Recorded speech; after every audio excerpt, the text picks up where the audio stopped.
Escucha usted palabra de gracia, la palabra que edifica en la piedad. Versículos 25 al 32. Evangelio según Lucas, capítulo 15, versículos 25 al 32.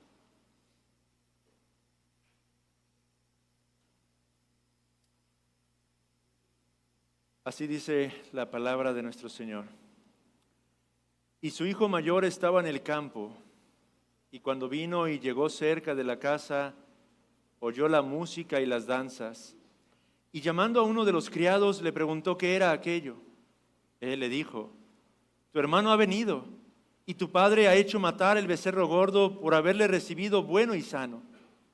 Entonces se enojó y no quería entrar. Salió por tanto su padre y le rogaba que entrase, mas él, respondiendo, dijo al padre: he aquí, tantos años te sirvo, no habiéndote desobedecido jamás, y nunca me has dado ni un cabrito para gozarme con mis amigos. Pero cuando vino este tu hijo, que ha consumido tus bienes con rameras, has hecho matar para él el becerro gordo.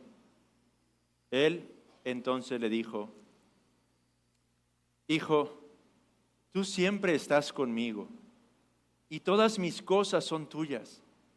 Mas era necesario hacer fiesta y regocijarnos, porque este tu hermano era muerto y ha revivido, se había perdido y es hallado. Hagamos una oración al Señor. Amado Señor, Dios y Padre, hay tantas cosas que nos revelas a través de tu palabra.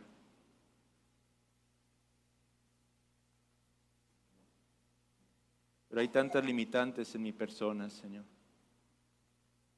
Tanta debilidad e incapacidad. Yo ruego pidiendo de tu gracia para que tengas a bien aplicar por tu Santo Espíritu todo lo que yo no sea capaz de decir, Señor. En el corazón, la conciencia de cada uno de los que estamos aquí congregados. Que seas tú hablando a nuestras vidas de manera personal, trayendo esa convicción de pecado, justicia, juicio, para que aquellos que no te conocen puedan llegar finalmente de una vez por todas al conocimiento de tu gracia en la faz de tu Hijo, y para que aquellos que te hemos conocido, Señor, podamos llegar al conocimiento de tu gracia en la faz de tu amado Hijo Jesucristo, Señor, y permanecer en ello, Señor, y vivir a la luz de ello. Por amor a tu nombre lo pedimos. Amén y amén. ¿Puede ocupar su lugar, por favor?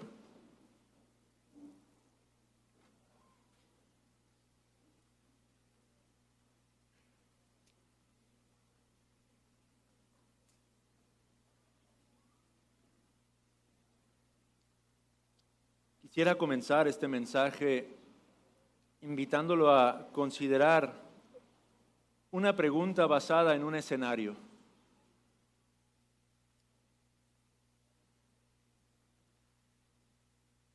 ¿Qué le diría usted a un buen amigo suyo, a una buena amiga suya que viniese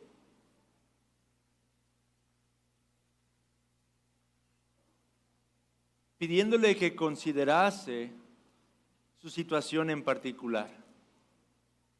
Este amigo o amiga suyo tiene un hermano o una hermana menor que malgastó todo lo que su padre les dio, que se quedó en la más absoluta miseria, pero que ahora ha regresado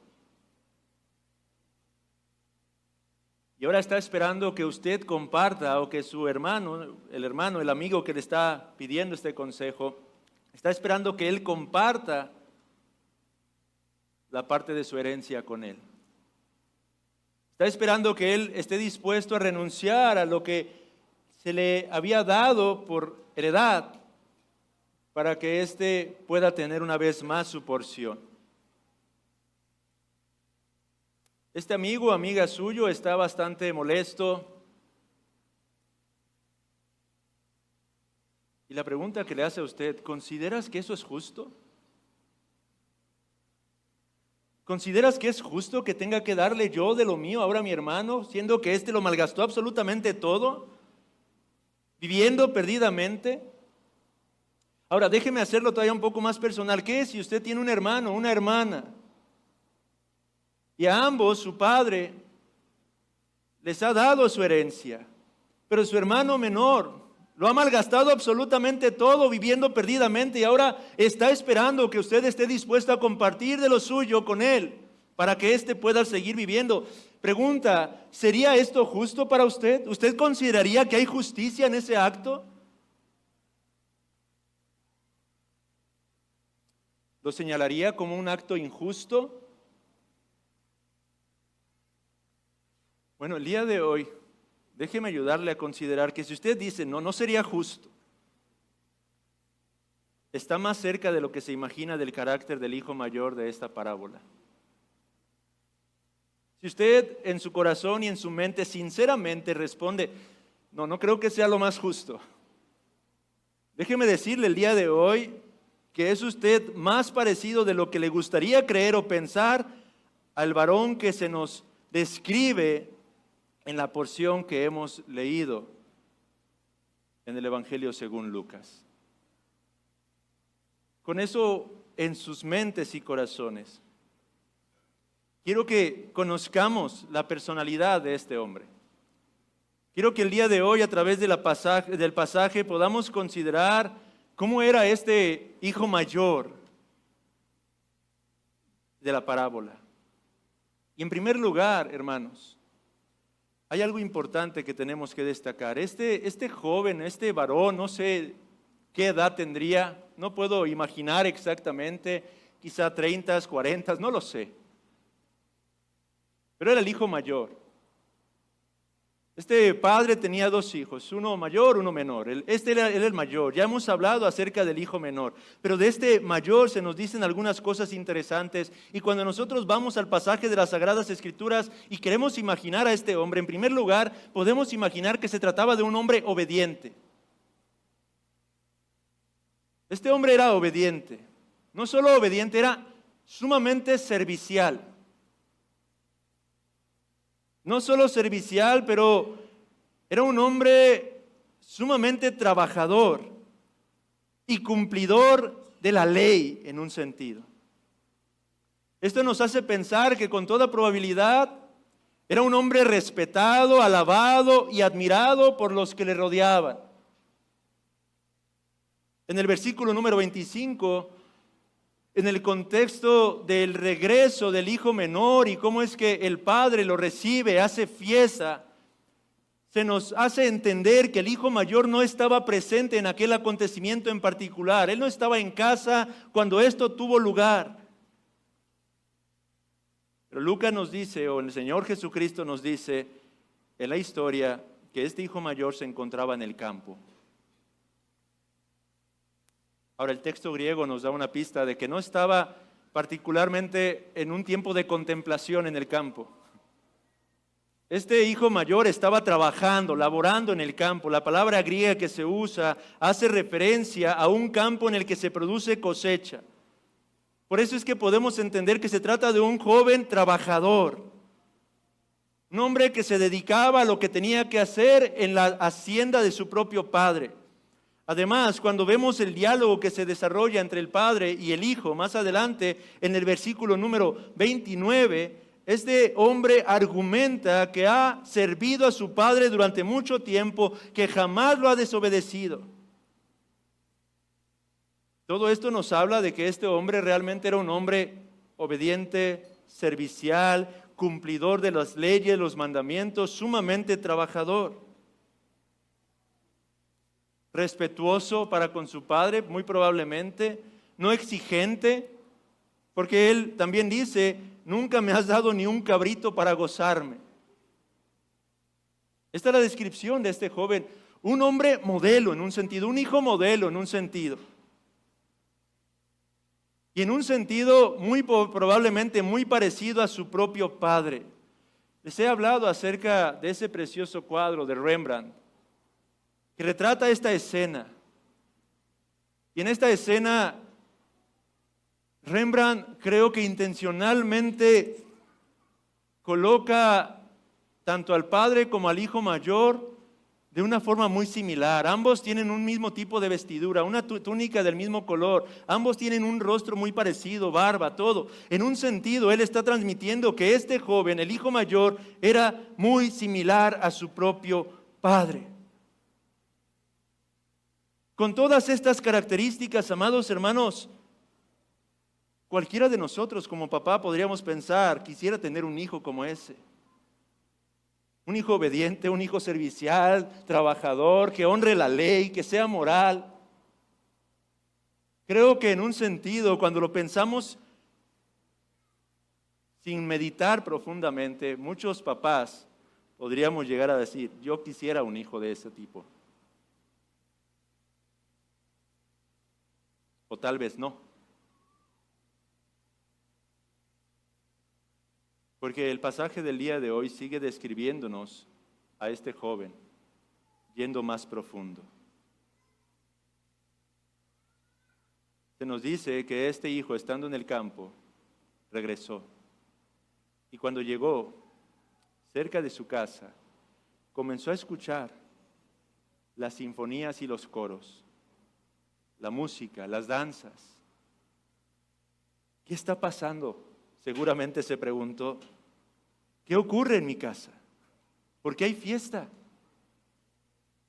Y entonces manda llamar a uno de los mozos, versículo 26, uno de los criados, para hacerle esta pregunta. Y el mozo seguramente se acerca lleno de gozo, lleno de júbilo, lleno de algarabía, para darle una excelente noticia. ¿Cuál es esa excelente noticia que quiero ofrecerle a este hermano mayor? Tu hermano el menor ha venido finalmente. Sí, ese que tiene tanto tiempo absolutamente perdido, del que no habían sabido absolutamente nada y del que quizá incluso llegamos a pensar que había muerto, está de regreso, vive. Pero hay algo mejor aún. Tu padre está contento. Tu padre está lleno de gozo. Al punto de que ha hecho matar al becerro gordo por causa de que le ha recibido bueno y sano. ¿Cuál sería la respuesta que esperaríamos de un hijo ideal, de un hijo modelo?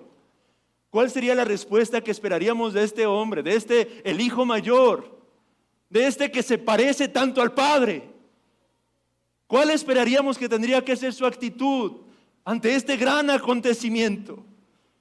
La palabra del Señor, amados hermanos, en la carta a los Efesios, nos exhorta a los creyentes a ser como nuestro Padre Celestial. El apóstol Pablo una y otra vez destaca este aspecto. Efesios 4, versículo 1, exhorta a la iglesia diciéndole: yo pues, preso en el Señor, os ruego que andéis como es digno de la vocación con que fuisteis llamados. Después, en el capítulo 5, versículo 1, sed pues imitadores de Dios como hijos amados, y andad en amor como también Cristo nos amó y se entregó a sí mismo por nosotros, ofrenda y sacrificio a Dios en olor fragante. Versículo 8, Pablo dice: porque en otro tiempo erais tinieblas, mas ahora sois luz en el Señor. Andad como hijos de luz. Una y otra vez el apóstol Pablo exhorta a los que decimos ser hijos de Dios a comportarnos como nuestro Padre Celestial, como es nuestro Dios.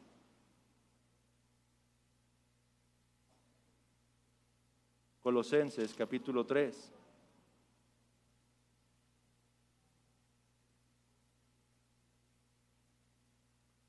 Explica el apóstol Pablo también cómo es que es nuestro Padre y cómo es que los hijos de Dios deberíamos de ser también. Vestíos pues, dice el apóstol Pablo, como escogidos de Dios, santos y amados, de entrañable misericordia, de benignidad, de humildad, de mansedumbre, de paciencia, soportándoos unos a otros y perdonándoos unos a otros, si alguno tuviere queja contra otro, de la manera que Cristo os perdonó, así también hacedlo vosotros. El apóstol Pablo describe la clase de carácter que los hijos deberíamos de reflejar con respecto a nuestro Padre: humildes, mansos, pacientes, llenos de benignidad, buscando la unidad, la paz, misericordiosos, siempre dispuestos y prestos para perdonar. Esta es la clase de carácter que describe al Padre de Lucas capítulo 15 y es la clase de carácter que debería describir al hijo mayor si es que realmente se parece a su padre.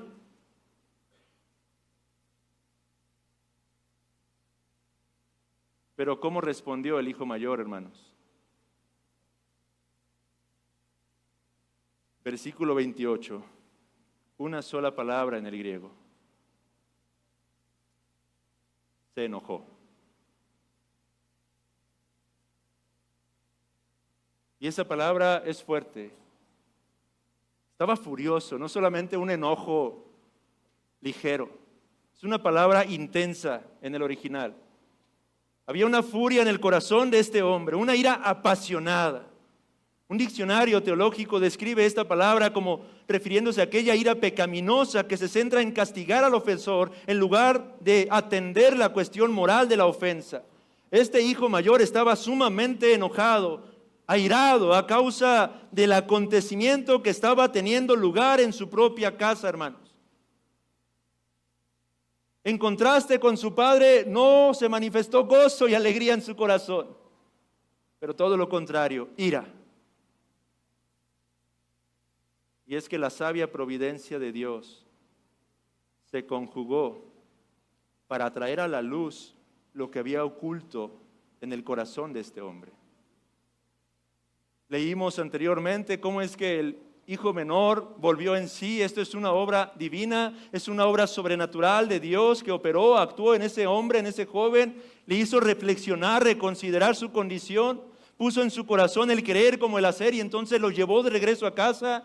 El mismo Espíritu probable y seguramente obró en el propio Padre para que entonces cuando éste llegase fuese recibido de la manera en la que fue recibido. La providencia divina actuando y operando para que todas estas cosas se conjugaran. La providencia divina interviniendo para que el hijo mayor no estuviese en esos momentos presente. Todo para que llegara a aquel momento en particular. Y entonces se manifestara lo que realmente había en el corazón de ese hombre. Años de construir una vida ejemplar y modelo se vinieron desmoronados al revelar el verdadero fundamento que había detrás en el corazón de este hombre. Aquella fachada se vino completamente abajo, apareció aquella persona resentida, orgullosa, severa y egoísta que estaba detrás y había estado detrás durante todo ese tiempo.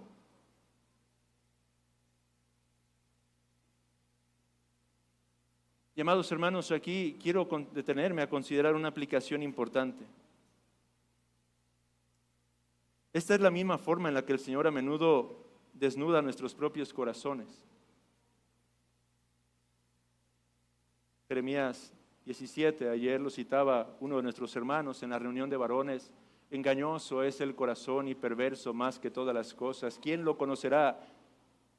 Jehová, el Señor es quien realmente lo escudriña. Y cuán a menudo, amados hermanos, en nuestro corazón hay cosas, hay pecados, hay diferentes actitudes, motivaciones, que son descubiertas a través de la obra providencial de Dios por medio de las dificultades que suele poner delante de nosotros. Cuán a menudo el padre de familia es descubierto en su propio orgullo y egoísmo a través de un simple berrinche de su hijo. Cuán a menudo el esposo, la esposa, su corazón es completamente desnudado a causa de alguna palabra áspera de parte de su cónyuge, explotando de una manera airada, sumamente pecaminosa.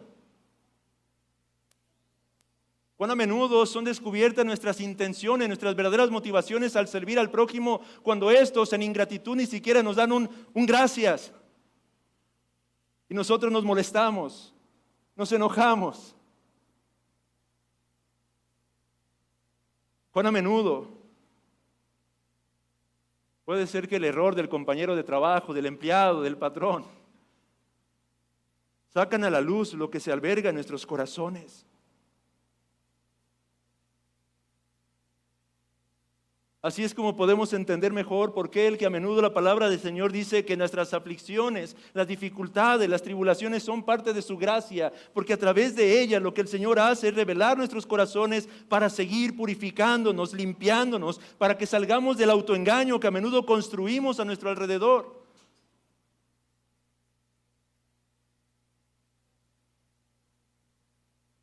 Así que, amado hermano, te animo a que tú consideres a través de este texto, el día de hoy, de esta aplicación, una vez más, cómo es que esas dificultades que enfrentas, ese esposo difícil, esa esposa difícil, esos hijos rebeldes, ese compañero de trabajo de carácter complicado, son gracia de Dios para seguir manifestando lo que realmente a menudo se alberga en tu propio corazón.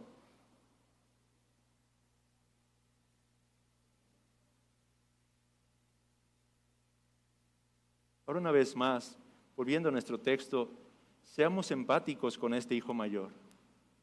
Preguntaba al principio, ¿realmente es esto justo? ¿Es justo a la luz de lo que él argumenta?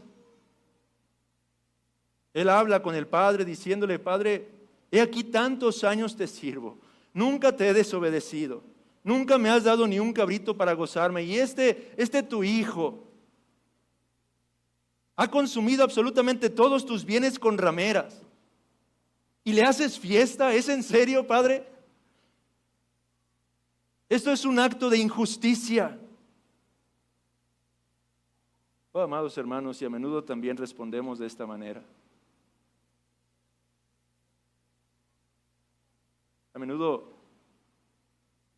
nuestra molestia es porque creemos que no estamos recibiendo justicia.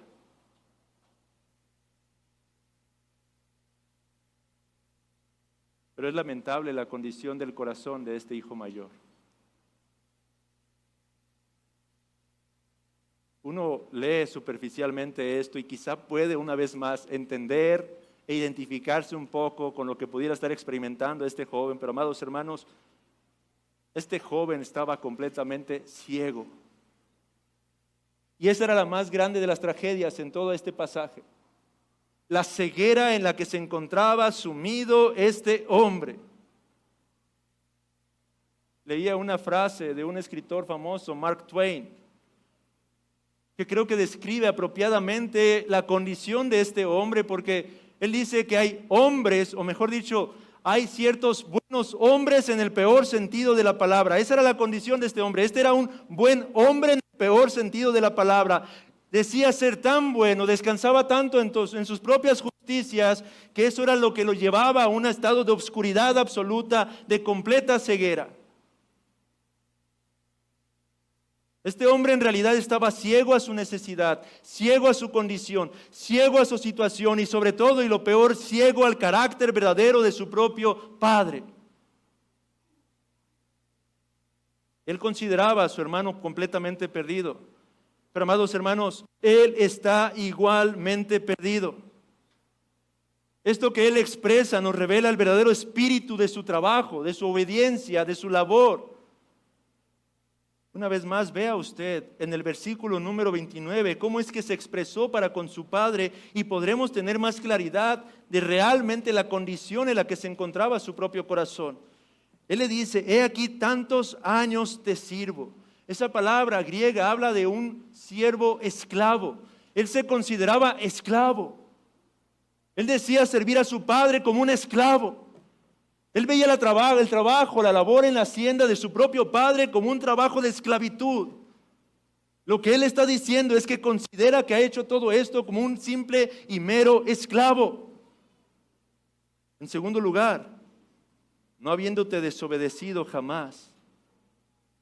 Es decir, él está argumentando que tiene mérito delante de su padre, y ese jamás es muy dudoso, amados hermanos. Pregunto, ¿qué hombre realmente ha obedecido la ley todo el tiempo? Y por último, cuando él exige a su padre, diciéndole o le reprocha, nunca me has dado ni un cabrito para gozarme. Me pregunto qué tan real es ese nunca también, en primer lugar. En segundo lugar, lo que revela esto es que en realidad nunca ha habido gozo en su corazón.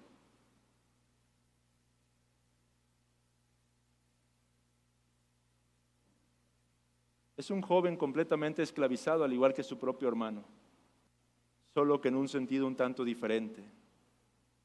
Pero piensa en esto, ambos necesitan volver a casa, ambos necesitan perdón, ambos necesitan sanidad, ambos necesitan el abrazo de su padre, ambos se encuentran completamente perdidos.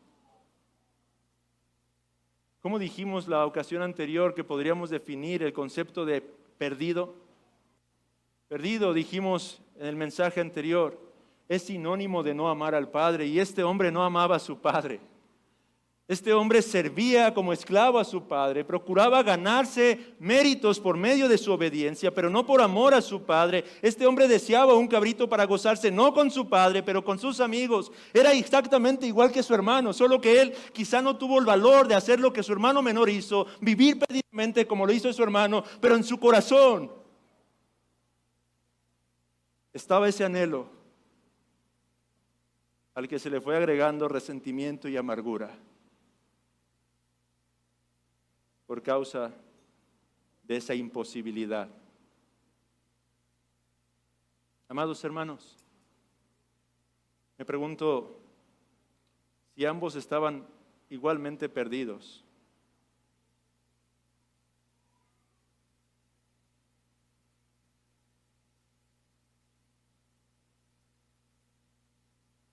¿Cuál de las dos condiciones es en realidad más difícil de corregir?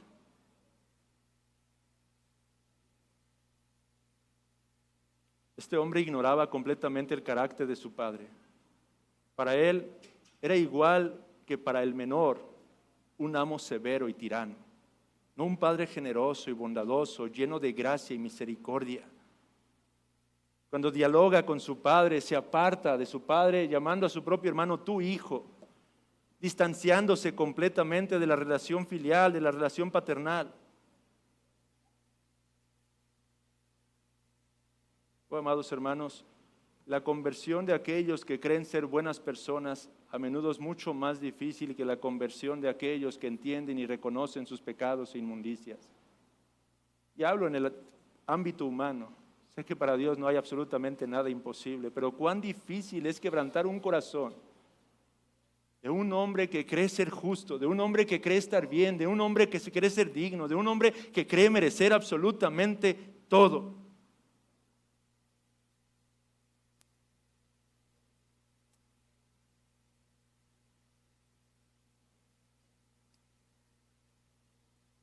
Pero recordemos el contexto de esta parábola, hermanos.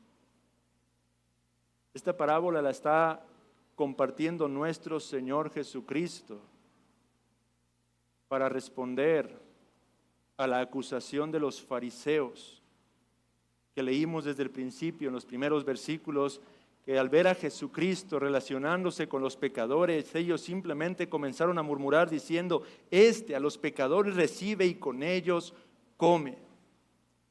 Jesús en este punto está trazando un paralelo entre la actitud de los fariseos y la actitud del hijo mayor. Él está retratando la condición de estos hombres que estaban señalando a Jesucristo como un pecador más. Él está mostrándoles realmente cómo se encuentran en su propio corazón. Él tiene el propósito, la intención de que ellos se vean como a través de un espejo en este personaje particular de su parábola. Ellos son este hijo mayor, contextualmente hablando. Él quería que se dieran cuenta que ellos tenían la misma actitud errada. Pero por encima de todo quería revelar cuál es la raíz o la razón de esta clase de actitud. Podemos resumirlo en una palabra: gracia. Porque es que los fariseos simplemente señalaban a Jesús diciendo, con los pecadores come, A los pecadores recibe y con ellos come. La razón de todo esto es que ellos carecían de la gracia, no habían experimentado la gracia y por lo tanto se encontraban carentes de gracia. Esto es lo que el Señor Jesucristo está haciendo aquí. Él está revelándonos una especie de drama, el drama interno que se lleva a cabo a menudo, se desarrolla en el alma de los hombres.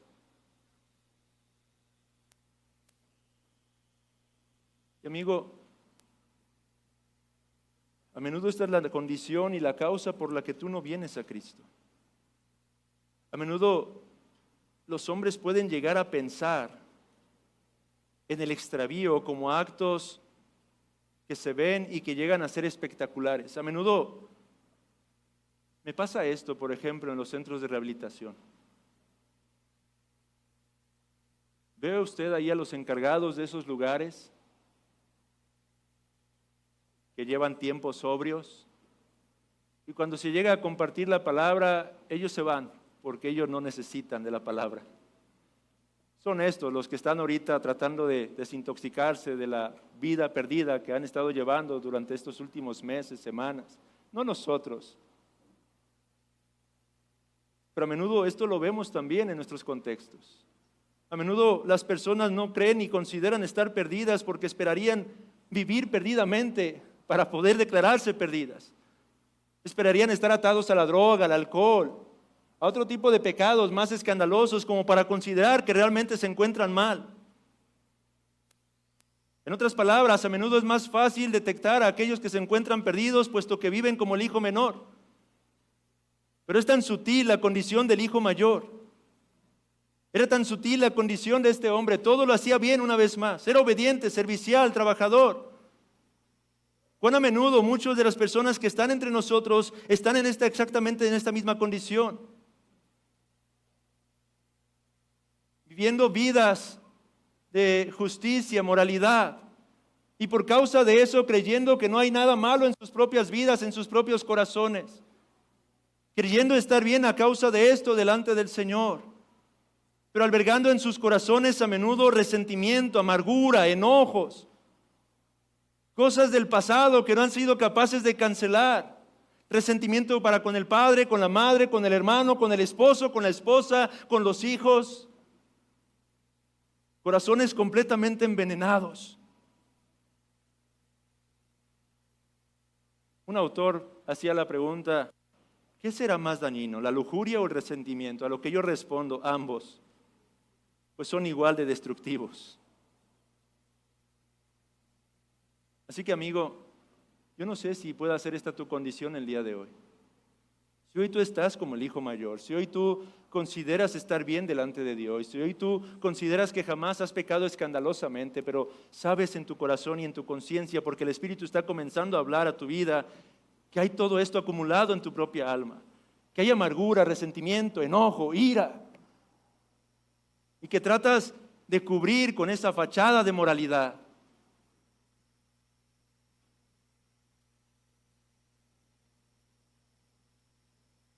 Envidia quizá, como la de este joven mayor para con su hermano.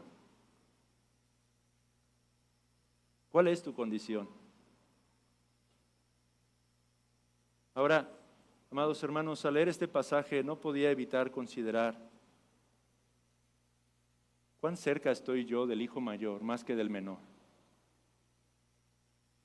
Y cuán cerca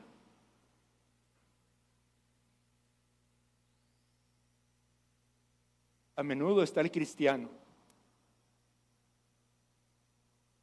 de parecerse más al hijo mayor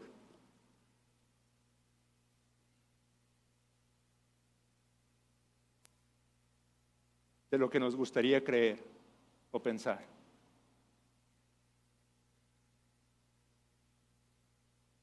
Cuán a menudo ignoramos la desesperante situación de los perdidos.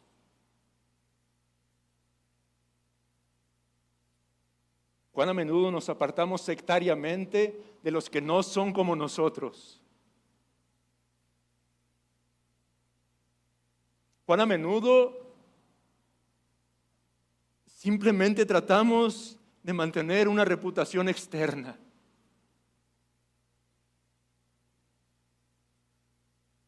¿Cuán a menudo en realidad estamos abrazando pecados en nuestro corazón? ¿Cuán a menudo queremos más y más reconocimiento y nos amargamos cuando los demás no reconocen nuestras labores? ¿Cuán a menudo nos parece molesta la gracia que se extiende para con el prójimo, para con aquellos que pecan y que son restaurados? ¿Cuán a menudo estamos descansando, poniendo nuestra confianza en nuestros propios deberes, en nuestras propias labores? ¿Cuán a menudo estamos encontrando nuestro reposo, nuestro consuelo, nuestro descanso en mis disciplinas espirituales quizá?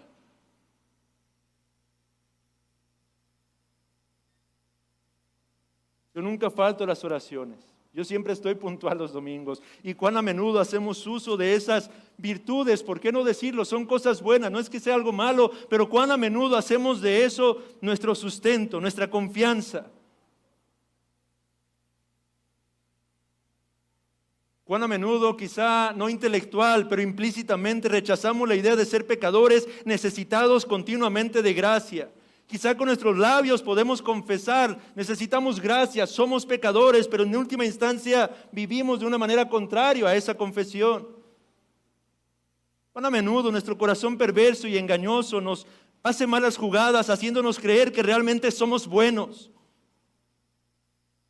Cuán a menudo esto es tan evidente en nuestra falta de gozo cuando escuchamos el Evangelio una y otra vez. Cuán a menudo esto es evidente por causa de nuestros prejuicios para con el prójimo. Cuán a menudo esto se hace evidente a causa de nuestra autojusticia. Cuán a menudo se hace evidente cuando somos tardos para reconocer nuestros pecados, pero prontos para señalar el de los demás. J.C. Ryle dijo, el hombre que realmente siente que todos estamos en pie por gracia y que todos somos deudores y que el mejor de nosotros no tiene nada de qué jactarse y no tiene nada que no haya recibido, a ese hombre no se le encontrará jamás hablando como el hermano mayor. Oh, amado hermano, pregúntate el día de hoy,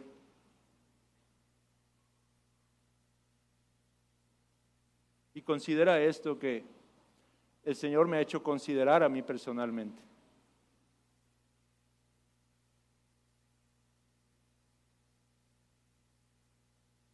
A veces la vida obediente y servicial de la que me puedo llegar a sentir orgulloso, llego a considerarla una verdadera carga. ¿Te pasa eso a ti, amado hermano? La vida cristiana de la que te sientes orgulloso llega a ser en ocasiones una carga pesada para ti.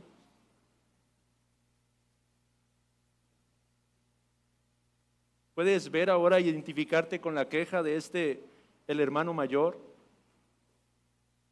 Señor, hace tanto que te sirvo. Señor, procuro obedecerte. Esto particularmente se hace evidente en los momentos de dificultad, amados hermanos. Que empezamos a quejarnos como el hermano mayor, Señor, ¿por qué a mí? ¿Por qué yo? ¿Por qué si yo te sirvo? ¿Por qué si yo te obedezco? Al hacer esto, amados hermanos, estamos manifestando el mismo carácter de el hijo mayor, mostrando que nuestro servicio en realidad es visto como una especie de esclavitud. Oh, hermanos, a menudo los creyentes estaremos más cerca de quedar atrapados en el carácter del hijo mayor. A menudo seremos atrapados en quejas farisaicas surgidas del resentimiento que brota de nuestros propios corazones.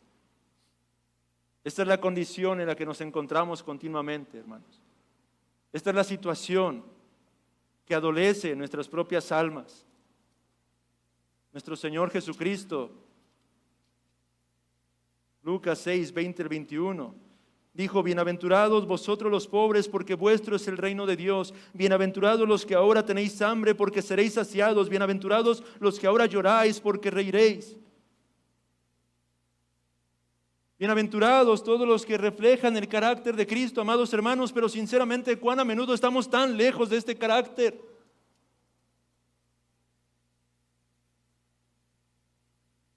Lucas 10, 21. En aquella misma hora Jesús se regocijó en el Espíritu y dijo, yo te alabo, oh Padre, Señor del cielo y de la tierra, porque escondiste estas cosas de los sabios y entendidos y las has revelado a los niños. Sí, Padre, porque así te agradó. Oh, amado hermano, yo a menudo me identifico más con querer ser como estos sabios y entendidos y no como un niño. Y me temo que esto es verdad de la mayoría de la cristiandad de nuestros días.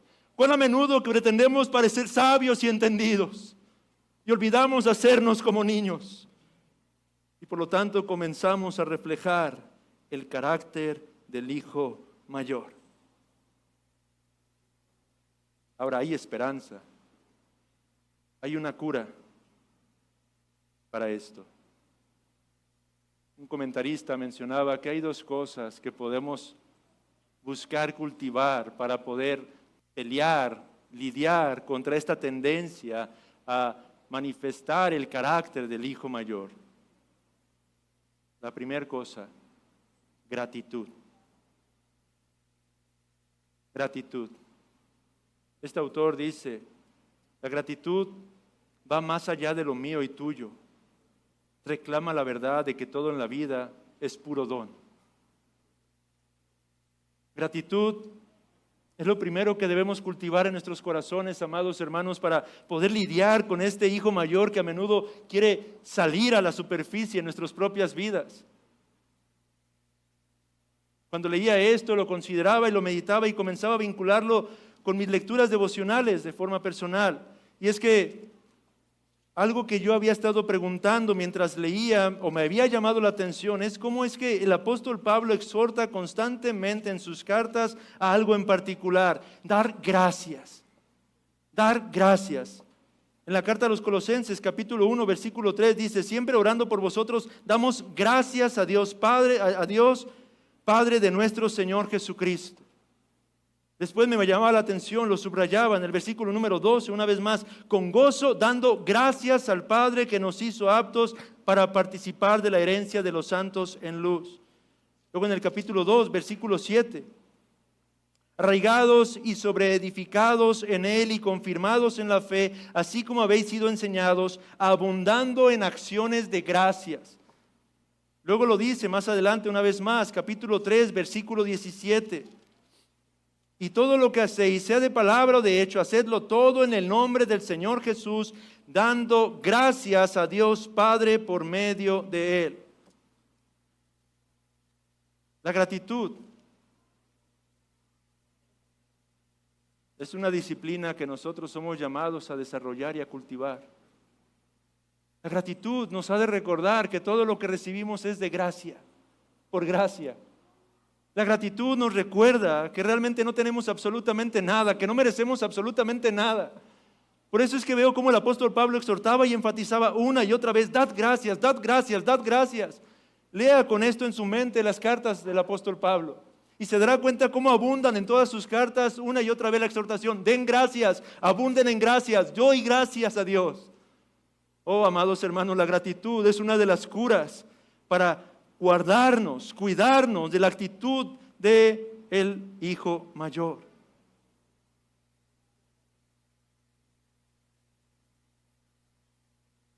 Había un texto que estaba viniendo a mi mente, leímos hoy en la mañana, Filipenses 4:6, por nada estéis afanosos, sino sean conocidas vuestras peticiones delante de Dios en toda oración y ruego con acción de gracias. De manera que esta es la primera o el primer remedio para poder mortificar la actitud del hijo mayor en nuestros corazones. Pero hay una segunda cosa, hermanos, y con esto quiero ir concluyendo. Requerimos gratitud en primer lugar, en segundo lugar, confianza. ¿Confianza en qué? O mejor dicho, ¿confianza en quién? confianza en el carácter revelado del Padre Celestial.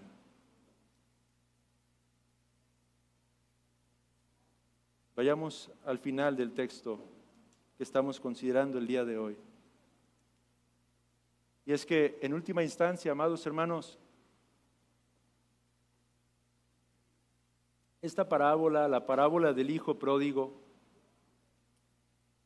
no es la parábola de un solo hijo, es la parábola de dos hijos. Y no se trata de la parábola de un hijo bueno y un hijo malo. Se trata de dos hijos que están completamente perdidos.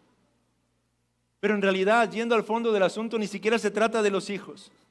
Esta parábola trata acerca del Padre bondadoso, hermanos. Ese es el énfasis de todo el texto. Esto es lo que se encuentra por todo el pasaje. La centralidad, el protagonista, el verdadero propósito de esta historia que nuestro Señor Jesucristo relata es revelar el carácter de su propio Padre. Dos manifestaciones de amor en esta historia. Contextos un tanto diferentes, pero el mismo tipo y la misma cantidad de amor. Con el hijo perdido pudiéramos considerar que el padre se humilló al recibir a su hijo de la manera en la que lo recibió, pero está haciendo exactamente lo mismo al recibir al hijo mayor como lo está recibiendo. Este hijo mayor está comportándose de forma grosera en contra de su padre, al despreciar el festejo que su padre está llevando a cabo. Quizá con el hijo menor hubo abrazo y con el hijo mayor al menos hasta aquí no hay un abrazo, pero no por causa del padre, sino por causa del hijo. Es el hijo quien se mantiene a la distancia, es el hijo quien se aparta del padre, pero el padre se humilla saliendo a buscarle. Al igual que con el hijo menor que corrió a encontrarlo, corrió a alcanzarlo, de la misma manera sale de casa para buscar a su propio hijo, el hijo mayor.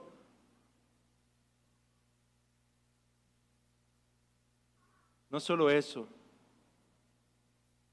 Después de que el hijo mayor descarga toda su amargura y resentimiento con palabras llenas de veneno y de pecado, vea la respuesta del padre en los versículos 31 y 32. Dice, él entonces le dijo, hijo. Ahora, aquí una vez más, hermanos, es cuando se vuelve importante o son la clase de cosas o detalles que por las que a menudo muchos recomiendan que aprendamos, aunque sea a usar las herramientas de los textos originales, porque a veces con las traducciones se pierden ciertos detalles importantes. Nosotros leemos hijo. ¿Qué tiene de especial hijo? Ya han hablado del hijo una y otra vez. Se ha mencionado la misma palabra a través de cada uno de estos versículos, pero amados hermanos, en el griego es una palabra completamente diferente. Una palabra que podríamos bien traducir: mi querido hijo, mi pequeño hijo.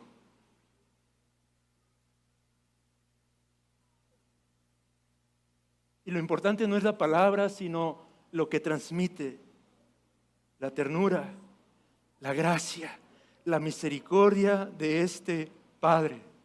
Sí, quizá no pudo abrazarlo físicamente por causa de la actitud de ese hijo, pero aquí lo está abrazando con sus palabras. He aquí el padre se acerca al hijo, va en su búsqueda.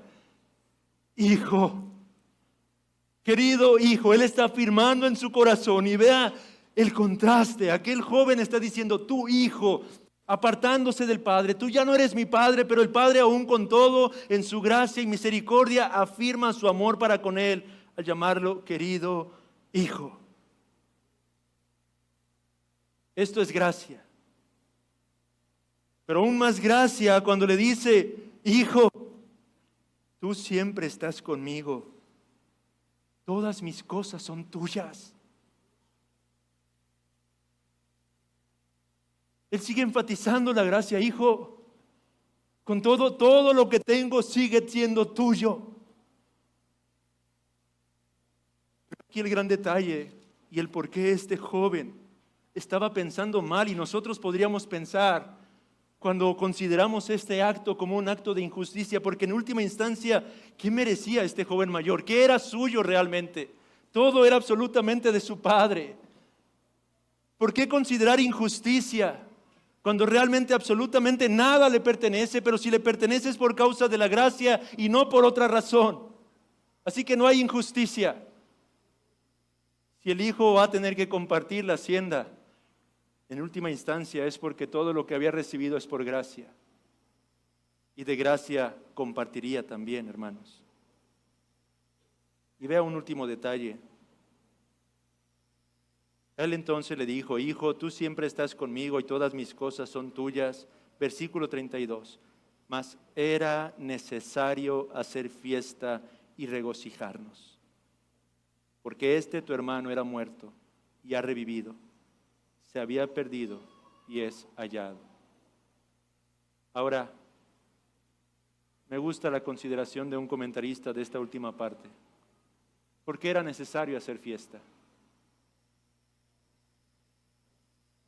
Algunos podríamos decir, por causa de su hijo. La necesidad no era por causa de su hijo, sino por causa de su gracia. Es la gracia, amados hermanos, lo que realmente produce júbilo y alegría en el corazón. Es la gracia el único motivo para festejar cuando un pecador perdido, indigno, inmerecedor de absolutamente nada. Es la gracia lo que provoca que haya festejo. No es el hecho de que pecadores indignos como usted y yo volvamos en arrepentimiento y fe. Es el hecho de que a través de esa obra de arrepentimiento se manifiesta la gracia de Dios. Es el hecho de que Dios revela que no quiere la muerte del impío, sino que éste viva. Es el hecho de que el carácter de Dios es manifestado a través de la vida, muerte y su Hijo, nuestro Señor y Salvador Jesucristo. Y esa es la causa por la que puede haber gozo. Esa es la causa por la que puede haber perdón.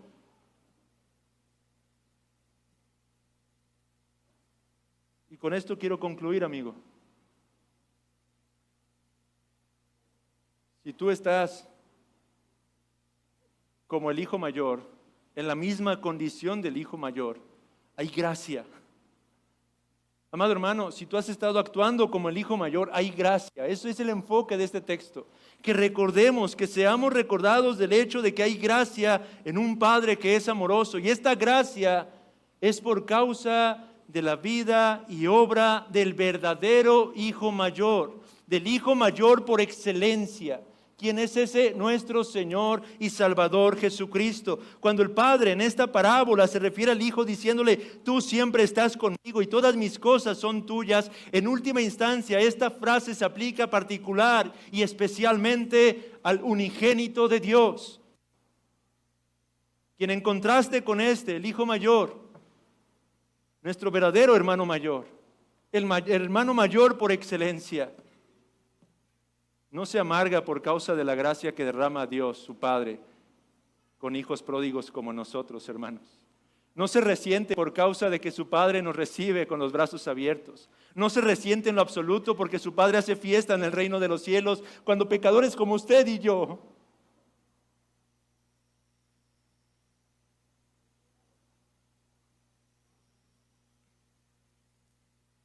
somos abrazados por el Padre Celestial.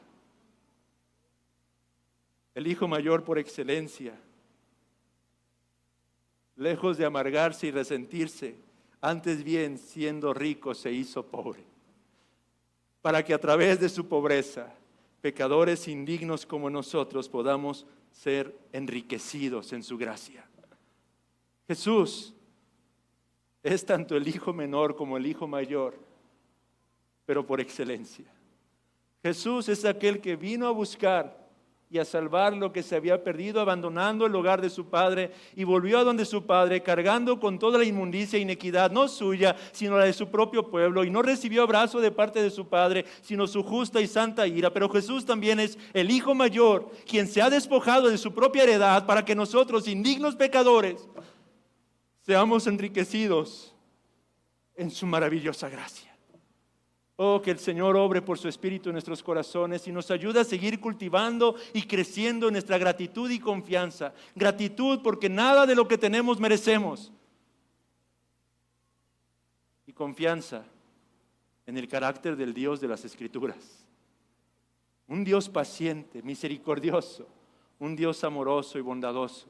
Y que a la luz de ese carácter le sirvamos no como el hijo mayor, considerando una pesada carga toda clase de servicio, no como el hijo mayor, con amargura en nuestros corazones, no como el hijo mayor envidiando a los otros o buscando reconocimiento del prójimo. No, que podamos servirlo como el hijo mayor por excelencia, nuestro Señor Jesucristo, quien encontró gozo y deleite en hacer la voluntad de su Padre. Esa era su comida y bebida, dijo el Señor. Oh, amado hermano, amada hermana, iglesia, que esa sea también nuestra comida y bebida, el hacer la buena voluntad de nuestro Dios. Oremos al Señor. Amado Dios y Padre, Señor soberano y eterno, una vez más ruego y oro, Padre, tu gran misericordia, por la obra de tu Espíritu apliques todas aquellas cosas que fui incapaz de transmitir con claridad en el corazón de los tuyos, Señor. Por esa obra sobrenatural y soberana, tengas a bien, Señor, glorificar tu nombre en la vida de todos los que nos hemos congregado el día de hoy para considerar tu palabra, Señor. Tu palabra y no la palabra de los hombres, pero tu palabra, Señor.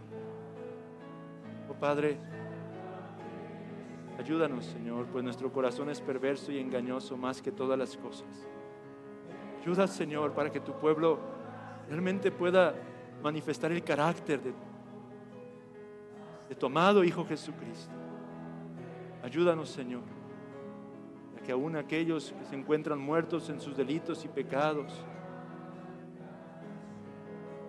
siendo buenas personas en el peor sentido de la palabra, Señor, puedan ser movidos al verdadero arrepentimiento y considerar la realidad de su corazón y su necesidad de tu gracia. Salva en medio de nosotros y santifica en medio de nosotros, Señor. Por amor a tu nombre lo pedimos. Amén, Señor. Palabra de Gracia llega a ustedes por el aporte de individuos y organismos comprometidos con la defensa de la fe. Para más información, comentarios o consejería, visite nuestra página de internet www.ibrg.mx. Ahí encontrará el acceso a este recurso y muchos más que ponemos a su disposición. Nuevamente le recordamos nuestra página de internet www.ibrg.mx. También encontrará gran cantidad de temas de estudios bíblicos para la edificación espiritual de su vida en el sitio web sacrateología.org. Le invitamos a vernos con temas que edifican para la vida en la piedad todos los sábados a las 10 a.m. en Nova Radio por Facebook y escucharnos los domingos a las 10 a.m. por La Campesina en la ciudad de Los Mochis en el 97.7 de FM en la retransmisión de nuestras reuniones dominicales.